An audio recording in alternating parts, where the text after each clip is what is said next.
आज के इस व्लॉग में हम लोग बात करेंगे कि हम लोग किस तरह से टॉक्सिक पीपल से निपट सकते हैं, यानी कि जो आपके आगे जहर उगलते हैं ना, उनसे हम किस तरह से निपट सकते हैं। और कुछ गोल्स जो हम अपने घर के लिए अचीव करते हैं उसके बारे में बात करेंगे।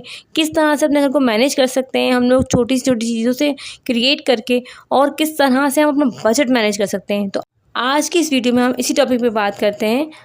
तो काइंडली मेरे साथ वीडियो में एंड तक ज़रूर बने रहिएगा, और मेरे चैनल पे नए हैं तो लाइक, सब्सक्राइब और शेयर का बटन दबा दीजिएगा।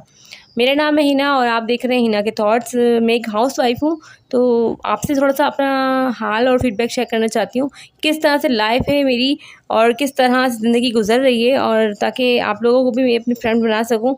तो मेरा मेन पर्पस आप लोगों के साथ वीडियो शेयर करने का सिर्फ ये है कि मैं अपने बारे में आप लोगों को बता सकूँ और मैं अपना किसी को बना सकूँ। मेन पर्पस मेरा जो है ना वो ये है कि मेरा कोई बहन और भाई नहीं है। That's why I am searching a siblings. तो शायद कोई बन जाए इस तरह से। हज़ार कोशिश की लेकिन कोई मेरा बहन भाई बनने को तैयार नहीं, न जाने क्यों। तो शायद इस तरह से कोई ना कोई तो मुझे फीडबैक दे ही देगा। और क्योंकि मैं इकलौती हूँ मम्मी पापा की, मम्मा है, बाबा हैं और मैं हूँ। पापा का इंतकाल हो गया 5 साल पहले।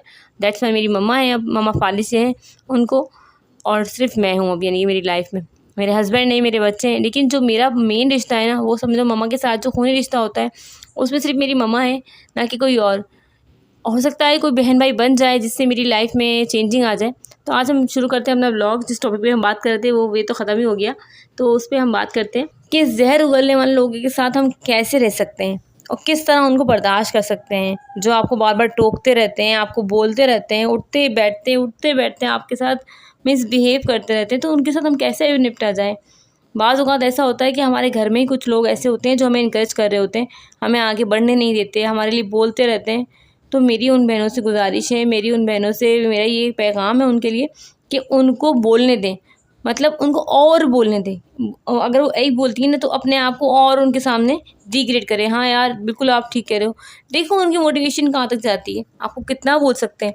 तो अगर जब एक हद हो जाए ना उनको बोलने की, क्योंकि जब आप कुछ उनको नहीं बोलेंगे ना, तो उनको ये समझ आएगा यार मैं तो शायद मैं पागल हूँ जो मैं बोल रहा हूँ, इसको तो कोई फ़र्क ही नहीं पड़ता। और यानी कि मैं कुछ भी बोलता रहूँ या मैं कुछ भी बोलती रहूँ, इनको तो कोई फ़र्क ही नहीं पड़ने वाला। तो आप अगर उनको फ़र्क नहीं पड़ने देंगी ना, तो आपकी ही जीत होगी इंशाल्लाह, डेफ़िनेटली आई एम श्योर। किसी को बोलने दें, क्योंकि मैंने तो अपने साथ ऐसे लोग गुज़ारे हैं जो उठते बैठते मेरे साथ मेरे लिए बुराइयों में शामिल रहते हैं, उठते बैठते मेरे साथ हर बात उनको मेरी बुरी लगती है और टोकते रहते हैं। कहीं ना कहीं सुनती हूँ तो आज यार हिना ऐसी है, हिना सही नहीं है, हिना बहुत ख़राब है, हिना की ज़बान चलती है, हिना फ़लाँ है, हिना ढिमकाना है। बहुत सी बातें ऐसी हैं यार कि मैं आपको बयान नहीं कर सकती लोग मेरे बारे में क्या क्या बोलते हैं। मेरे अपने मतलब जो अपने का मतलब जो रिश्तेदार होते हैं ना, उनमें अपने रिश्तेदारों को अपना ही कहते हैं, गैरों को लोग अपना बना लेते हैं। लेकिन रिश्तेदार जो होते हैं ना, उनको अपना कहा जाता है, हालांकि वो अपने नहीं होते, लेकिन अल्लाह ताला ने उनका रिश्ता बनाया है कि रिश्तेदार हैं वो हमारे। तो वो रिश्तेदार तो अपने जो बोलते हैं ना, मुझे बुरा बिल्कुल नहीं लगता है क्योंकि बुरा यूँ नहीं लगता कि उनकी ज़ुबान है, उनकी ज़ुबान में मैं शामिल नहीं हूँ, उनके दिल में मैं शामिल नहीं हूँ। वो अपनी ज़बान से कह रहे हैं और शायद मुझे इस तरह से वो याद कर लेते हैं, इस तरह से वो मेरा नाम ले लेते हैं। उनको मैं याद रहती हूँ और वो मेरे बारे में सोचते रहते हैं कि शायद मेरी सक्सेस, मेरी अच्छाई, मेरी बातों से उन्हें हो सकता है मेरे अंदर बुराइयाँ भी हों, तो वो कम से कम मुझे याद तो रखते हैं हर हाल में, हर बात में मुझे यार इसने ये किया था, वो किया था। तो उस तरह से वो मुझे याद रखते हैं, तो मुझे अच्छा लगता है कि कोई मुझे अपनी बातों में याद रख रहा है। तो आप लोग भी ये सोचें कि कम से कम कोई आपको याद तो रख रहा है, हर बात में उसको आपको याद रख रहा है वो। और जो जलने वाले लोग हैं ना यार, वो जलते ही रहते हैं, उनका कुछ भी नहीं कर सकते। आजकल के दौर में तो कुछ नहीं कर सकते। पुराने दौर में तो शायद कुछ ना कोई कुछ कहकर चुप करा दिया करते थे बड़े लोग, लेकिन आज के दौर में तो बड़ों की तो कोई मानता नहीं है। तो इसलिए आप परेशान ना हो, उनसे निपटें ऐसे कि उनको कुछ ध्यान न दें। जब आप ध्यान नहीं देंगी ना उनके ऊपर, तो वो ऑटोमेटिकली लड़ना आपसे बंद कर देंगे, चाहे कोई भी हो इवन। तो वो जो है ना, जो बहुत सारे ऐसे जहरीले लोग जो होते हैं ना, वो बहुत ज़्यादा बोलते हैं, रिश्तेदार में टोकते हैं कि यार ये लड़की जो है ना बहुत बदतमीज़ है, ये लड़की बहुत एटीट्यूड है। तो बोलो यार, अल्लाह ताला ने दिया हुआ है एटीट्यूड, आपको अगर पसंद नहीं है तो इसमें मेरी कोई गलती नहीं, आपकी गलती है, मेरी क्या गलती है इसमें, आप बता दें। क्योंकि आपको मेरी बुराइयाँ नज़र आती हैं, अच्छाई एक नज़र नहीं आती। तो उनको यार बोलने दें, जो भी कोई बोलता है। बस अपने माँ बाप पर, अपने बच्चों पर, अपने घर पर ध्यान रखें और वैसे ही जिएँ जैसे आप चाहती हैं, खुलकर अंदाज़ से। यानी कि बिल्कुल अपना जो अंदाज़ है ना, बिल्कुल उसको लिबरल बना लें ताकि लोग और जलें। लिबरल का मतलब ये नहीं है कि पर्दादारी छोड़ दें या लोगों के सामने एक्सपोज़ हो जाएँ। लिबरल का मतलब ये होता है कि आप अपने आप को बिल्कुल सबके सामने ऐसे खड़ा करें कि आपको किसी से कोई फ़र्क नहीं पड़ता। कोई कुछ भी कहता है, आप आज़ाद हैं उनकी सोचों से। तो आपको सिर्फ़ अपने शौहर पे, अपने आप पे, अपने बच्चों पे ध्यान देना है और किसी पे ध्यान नहीं देना है। तभी आप जी सकती हैं सबको। मेरी वो बहनें जो घरदारी में परेशान रहती हैं हर वक़्त ना, तो उनको चाहिए कि अपने बारे में ही सोचें, क्योंकि आज का दौर या हमेशा का दौर सिर्फ़ यही है कि अपने बारे में ज़रूर सोचना चाहिए हमें। फिर हम बाद में पछताते हैं, काश हम सोच लेते अपने बारे में, काश हम सोच लेते अपने बारे में। तो किसी के बारे में ना सोचें, अपने बारे में सोचें और अपना बहुत सारा ख़्याल रखें, क्योंकि अगर आप अपना ख़्याल नहीं रखेंगी तो कोई भी आपका ख़्याल रखने नहीं आएगा। ना कि कोई आपकी माँ, बहन सब अपने-अपने घरों की हैं, कोई अपना आपका ख़्याल करने नहीं आएगा। और अपना ख़्याल रखेंगी तो आप खूबसूरत नज़र आएँगी, और जब आप खूबसूरत नज़र आएँगी तो कॉन्फिडेंट फ़ील करेंगी अपने अंदर कि हम सामने वालों से किस तरह से बात कर सकते हैं। और आज मैंने बनाए हैं कबाब पराठे। कबाब पराठे का मतलब होता है जो कबाब मैंने बनाकर फ्रीज़र में रख लिए थे। एक टाइम मैंने यानी कि मैनेज कर लिए थे, उसको हम लोगों ने ऐसे ही तल के खा लिया था उसको, ऐसी टिक्की बनाकर। और अभी जो है ना मैं इसके पराठे बना रही हूँ। तो ये पराठे जो है ना मेरे घर में बहुत खाए जाते हैं इस तरीके से। मैं चाहे आलू के पराठे और चने की दाल आलू के पराठे, दाल आलू के पराठे, इस तरीके से मैं फ्रीज़र कर लेती हूँ ये, और उसको पराठों की शक्ल में बनाकर देती हूँ ताकि वो कबाब से अलग एक एनवायरनमेंट हो जाए, एक अच्छी मील हो जाए। बच्चे शौक़ से खा लेते हैं। पराठे जो होते हैं ना, बच्चे बहुत शौक़ से खा लेते हैं तरह-तरह के, चाहे वो आलू के हों, चाहे वो दाल पराठा हो, चाहे वो कैसे भी हो, मतलब सब्ज़ी वाले पराठे हो, वेजिटेबल्स। तो आप इस तरह की से देंगी तो ये हेल्दी मील्स भी है बच्चों के लिए।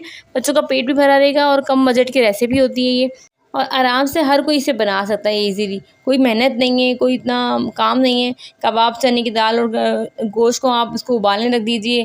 सामान जो आपको जो डालना है, मसाला हल्का सा स्पाइस वो डालिए और इसको मैश कर लीजिए। ऐसे चम्मच से, हाथ से आराम से मैश हो जाता है चिकन का, तो रेशा हो जाता है फ़ौरन से। दाल का भी रेशा हो जाता है। आपको इतनी मेहनत नहीं करनी पड़ती इसमें। और आप टिक्कियाँ बनाकर ऐसे फ्रीज़र कर लीजिए, और जब आपका बच्चों यानी कि कभी कुछ ना हो खाने के लिए तो उस टाइम निकाल लीजिए इसको। इवन आप नाश्ता पानी वैसे तो बनाते ही रहते हैं, घर में खाने बनाते रहते हैं, लेकिन अगर कुछ ना हो तो दैट्स व्हाई तब आप इसको निकालें। आज मेरे घर में कलर हो रहा था, तो इस वजह से मुझे जो ना बहुत मुश्किल थी रात में कि मैं क्या करूँ, तो मैंने बना कर रखे हुए थे, तो मैंने इसलिए इसको ये निकाल कर जो है ना यही बच्चों को खिलाया, और बच्चों ने बड़े शौक़ से खाया। मेरे शौहर ने भी बहुत शौक़ से खाया माशाल्लाह से। सबने, हम लोगों ने पेट भर के खाना खाया माशाल्लाह से। इसी को कहते हैं मैनेज करना। यही होती हैं छोटी-छोटी ट्रिक्स आपकी, जो आप अपने घर को मैनेज कर सकती हैं इस तरह से। तो यूज़फुल होती हैं आपके लिए भी, मेरे लिए भी, मैं भी करती हूँ, और आप भी इस तरह से करें तो आपके लिए भी यूज़फुल होंगी यकीनन। इस तरह से आप अपना बजट मैनेज कर सकती हैं बिल्कुल से, और अपने तमाम बजट को मैनेज करके आप वो कर सकती हैं जो आपको लेना है, आपको करना है। आप वो चीज़ें ले सकती हैं। अब आप मसाले के जो जार होते हैं ना, जैसे चीनी की बरनी होती है या नमक की बरनी होती है या कुछ और होते हैं, तो आप ही बाज़ार से महंगे वाले 100-50 रुपए के ना लें। आप दुकान के पास, जब दुकान में सौदा लेने के लिए जाती हैं, तो उनके पास जार होते हैं चीज़ के, यानी कि जो चॉकलेट्स होती हैं, उनके पास बहुत सारा सामान होता है, टॉफ़ियाँ होती हैं, उसके जार होते हैं। तो आप दुकान वाले से 10-20 रुपए में वो आसानी से ले सकती हैं, और वो अच्छी होती हैं, मज़बूत होती हैं क्वालिटी की। मैं अक्सर वही लेके आती हूँ। मैं बहुत सारी महंगी-महंगी जो है ना बरनियाँ नहीं लेके आती अपने लिए, तो मैं तो इसी से यूज़ करती हूँ हमेशा। जब भी लेके आती है, जब दिल चाहा, ख़राब हो रही है देखा तो दुकानदार से तो अच्छी बात, सलाम दुआ हर किसी की होती है। तो जो लेते हैं अपने घर की तरफ से, तो आराम से जाकर उनसे ले सकते हैं और अपनी चीज़ों को नया बना सकते हैं। ये होती हैं छोटी-छोटी सी ट्रिक्स ऐसी कि आप अपने घर को मैनेजेबल कर सकती हैं इस तरीके से। आप नई-नई चीज़ें जो लाने की कोशिश करती हैं, इस तरह से आप ला सकती हैं और बना सकती हैं अपने घर को खूबसूरत, प्यारा-सा। अपने घर को आप साफ़-सुथरा खुद रखेंगी तो ही नज़र आएगा, वरना नहीं। ताकि कोई बाहर वाला भी आए ना, तो आपको ये कहे कि वाक़ई में यार क्या शानदार घर बना के रखा हुआ है। छोटा-सा घर भी हो लेकिन खूबसूरत हो, प्यारा हो, साफ़-सुथरा हो। और इसी तरह से आपसे बातें करते-करते, काम करते-करते शाम हो गई है। अब शाम के टाइम चाय पीने का दिल करता है, तो मैंने चाय बनाई। आप लोग बताइए, आप लोग को कौन-सी चाय पसंद आती है, कहवा चाय या दूध पत्ती चाय? तो जिन लोगों को कहवा चाय पसंद आती है, तो वो मेरे साथ आ जाइए और चाय पी लीजिए। आई इनवाइटेड एवरीवन जो आ सकते हैं मेरे पास, वो चाय पी लें आकर। और जो लोग दूध पत्ती पीते हैं, तो वो होटल पे चले जाएँ, क्योंकि मैं दूध पत्ती नहीं बनाती, ना मुझसे बनती, मुझे बनानी नहीं आती। दूध पत्ती चाय कैसे बनती है, जो जिनको आती है उनको पता है, मुझे नहीं आती है। तो प्लीज़ मुझे गाइड कर दीजिएगा, कैसे बनाते हैं, कमेंट्स कर दीजिएगा। और मेरी तरह कौन ऐसे बच्चा बनकर बच्चों की चीज़ें खाता है। मैं तो बच्चों की चीज़ें लेकर खा लेती हूँ, मुझे अच्छी लगती हैं कभी कभी बच्चों से चीज़ें लेकर खाना। और मेरे जो बेटा है ना छोटा वाला, वो बहुत मुझ पे मेहरबान होता है, वो हर चीज़ खिलाता है मुझे लगता है, और मेरे बगैर नहीं खाता। अम्मा खा लीजिए खा लीजिए। तो आप लोग बताइए कौन कौन बच्चा बनता है। आज की छोटी सी वीडियो थी मेरी ये। मेरा व्लॉग आपको पसंद आए तो काइंडली लाइक सब्सक्राइब और शेयर कर दीजिए। मुझे दुआ में बहुत सारा याद रखिए और अपना बहुत सारा ख्याल रखिए। मिलते हैं आपसे नेक्स्ट वीडियो में। अल्लाह हाफ़िज़।